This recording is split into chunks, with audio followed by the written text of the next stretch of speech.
এতক্ষণ ধরে বলছে যে লোকের বাড়িতে ঘুরে এসেছে, লোকের বাড়িতে নাকি আমি ঘুরতে গেছিলাম।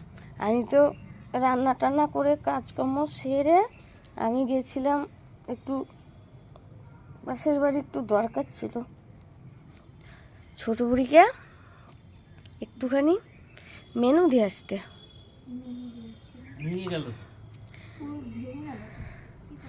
আমি দিয়ে আসতে গেছিলাম, তো মেনু দিয়ে আসলাম। ওর নাকি ভালো লাগে আমার তরকারি খেতে, তাই জন্য আমি বলছি একটুখানি তাহলে দিই। আমি তো আজকে রান্না করছি ফুলকপি দিয়ে আলু দিয়ে তরকারি আর ধনেপাতা বাটা, আর কিচ্ছু করিনি। কেননা অনু সকালবেলায় খেয়েছে রাইস মাংস, তাই জন্য অনু জানি আর সারাদিন ভাত খাবে না। আর অনুর বাবা একবার সকালবেলায় ভাত খেয়ে নিয়েছে, অনুর বাবাও আর ভাত খাবে না। আমি শুধু